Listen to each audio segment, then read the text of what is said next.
할렐루야! 사랑하는 성도 여러분 반갑습니다. 10월 18일 매일의 묵상 삶의 변화, 오늘은 마태복음 23장부터 25장까지의 말씀을 함께 읽겠습니다. 말씀 읽는 시간 가운데 예수님의 메시지가 우리 가슴 깊이 있게 심겨주면 좋겠어요. 깨달음이 있기를 소망하고요. 귀 있는 자는 성령이 교회들에게, 성도들에게 하시는 말씀을 들을지어다. 이것이 성경에서 계속해서 말씀해 주시는 부분입니다. 귀 있는 자의 축복이 우리에게 있기를 소망합니다. 23장은 이제 예수님께서 계속해서 종교주의자들, 율법주의자들과 부딪히죠. 그 부딪힘의 흐름 속에 굉장히 강력하게 권고하고 책망하는 메시지가 바로 23장입니다. 외식주의자들에게 아주 강력한 책망을 지금 가하고 계시는데요. 모든 행위가 이제 자기들의 어떤 외식주의적인 그런 겉모습을 통해서 사람들에게 자신들의 종교심이, 자신의 신앙심이 많은 것처럼 거짓된, 위선된 신앙생활을 하고 있는 겁니다. 그러면서 7가지의 화 있을진저가 15절부터 나오고 있습니다. 하나하나 여러분 살펴보시면서 하시면 좋겠고, 그 흐름과 요지는요, 결국 자기도 천국 당연히 못 들어가죠. 외식주의자니까요. 거짓이고 위선이거든요.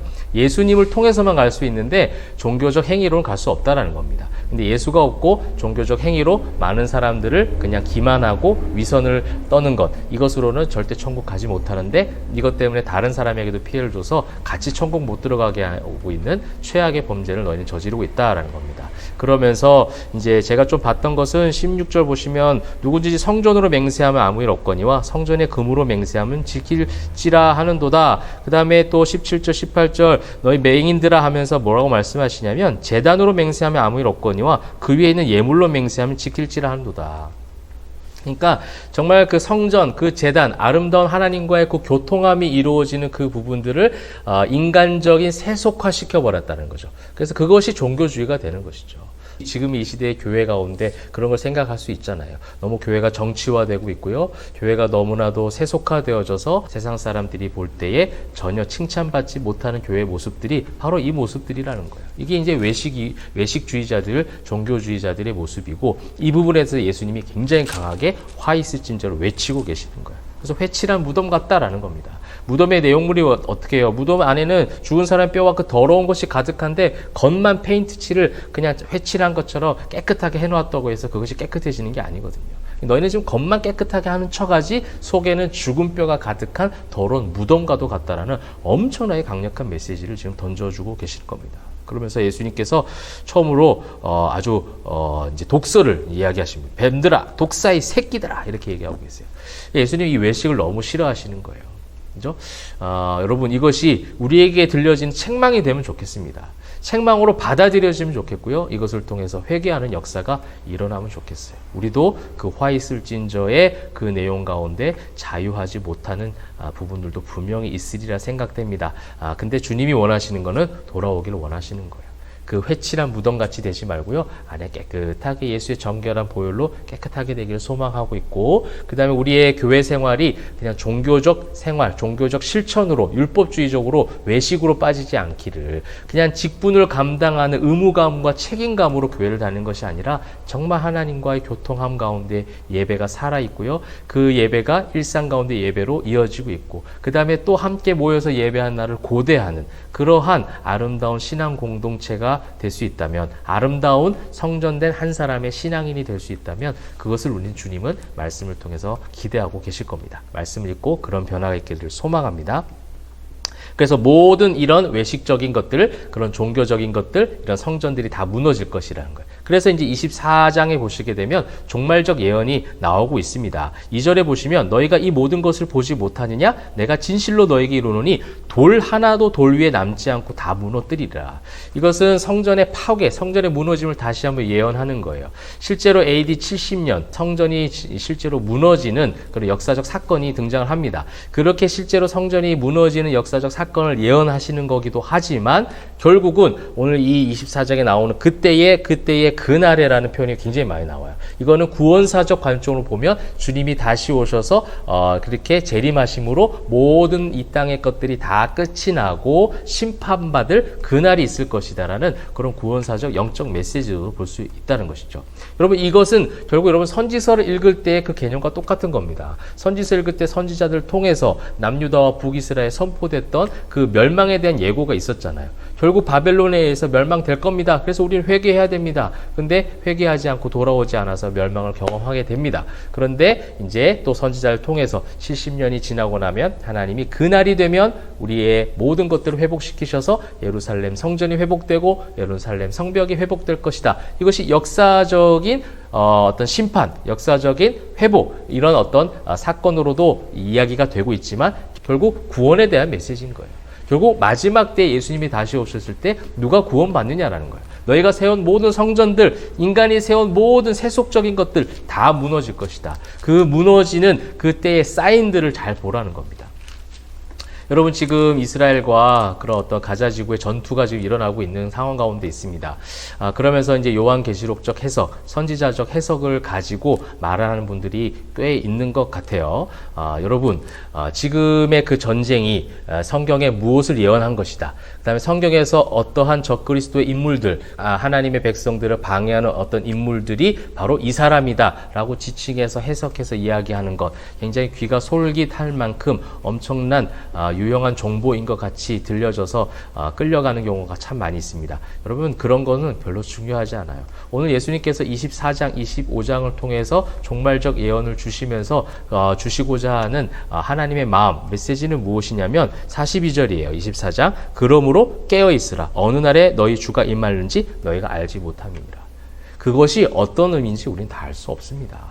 요한계시록이든 선지서든 그런 묵시록적 개념을 가지고 그것을 해석해서 이게 이 나라다, 이게 이 사람이다, 이렇게 지금 해석하는 거거든요. 그거는 묵시예요, 묵시. 감추어진 하나님의 비밀이라서 하나님의 모든 마음들이 다 드러난 게 아니라는 겁니다. 그것을 다 알려고 억지로 해석하는 게 사실 죄인들의 모습이라는 거예요. 여러분, 그거는 알지 못하는 건 알지 못하는 대로 두는 거예요. 그럼 우리가 알 수 있는 건 뭐냐면 성경을 통해서 이 마지막 때에 오는 여러 가지 징조들을 보고 주님이 오실 날이 얼마 남지 않았기에 거룩한 신부로서 나의 오늘은 일상 가운데 또 거룩한 신부로, 정결한 신부로 단장되어서 살아가는 것. 그것이 깨어있는 성도의 모습이지, 저게 그거구나, 이게 이거구나, 이거를 해석해서 알아차려야 되는 것, 그것은 결국 두려움만 엄습하게 만드는 인간적 그런 어떤 술수라는 겁니다. 여러분, 거기에 현혹되지 마십시오. 그게 중요한 게 아니에요.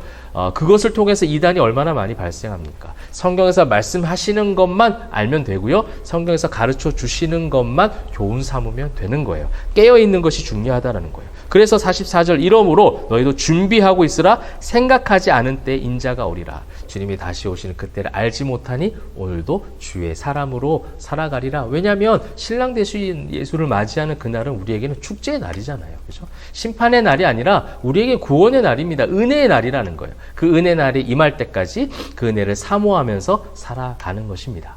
그런 우리 포에마 교회 성도님들, 우리 모든 이 성경을 읽는 성도님들 다 되시기를 바랍니다. 이제 그렇게 해서 25장에도 종말적 비유들이 나오고 있죠. 열처녀 비유, 달란트 비유, 양과 염소의 비유가 나오고 있습니다. 천국은 마치 등을 들고 신랑을 맞으러 나간 열처녀와 같다 하리니, 그렇죠? 열처녀에 대한 비유가 나오고 있죠. 그래서 또 나오잖아요. 13절 마지막에 그런즉 깨어 있으라. 너희는 그 날과 그때를 알지 못하느니라. 그렇죠? 여기서 이제 기름등불 준비한 처녀들, 이 기름등불이라는 결국 하나의 성령의 충만함을 이야기하는 거예요. 성령의 충만함으로 그렇게 인지하고 있고 그 예수님을 인식하고 믿고 있다 보면 그것이 깨어있는 신부의 모습으로, 기다리는 신부의 모습으로 살아가게 될 것이다 라는 겁니다. 그 다음에 달란트 비유도 마찬가지죠. 5달란트든 2달란트든 1달란트든 달란트를 주님께서 주셨잖아요. 그 달란트를 주신 그대로 그것을 가지고 하루하루를 살아내라는 거죠. 언제 오실는지 모르기 때문에 깨어있어서 나에게 주신 달란트만큼 일상의 예배자로 세상 속에서 살아가는 거예요. 그것이 참된 종말론적 신앙이라는 겁니다. 종말론적 신앙은요, 어떤 시한부적 종말론적 신앙도 잘못된 것이고, 또한 종말이 있기 때문에 이 세상의 모든 것들과 끊어버리고, 관계를 끊어버리고, 산속으로 들어가 그냥 오실 그 신을 경배하고 기다리는 그것도 잘못된 종말론적 부분이죠. 그 모든 이단적 종말에 대한 부분들을 예수님이 가르쳐 주신 종말론적 교훈들로 잘 여러분들이 삼으셔서 올바르게 인식하시면 좋겠습니다. 그때와 그 날을 다 알지 못하기 때문에 그런즉 깨어서 기름 등불 준비한, 그래서 성령이 우리와 함께 하셔서 우리에게 충만하게 동행하시는 그 성령님과 함께 하루하루 주어진 인생들을 살아가는 거예요.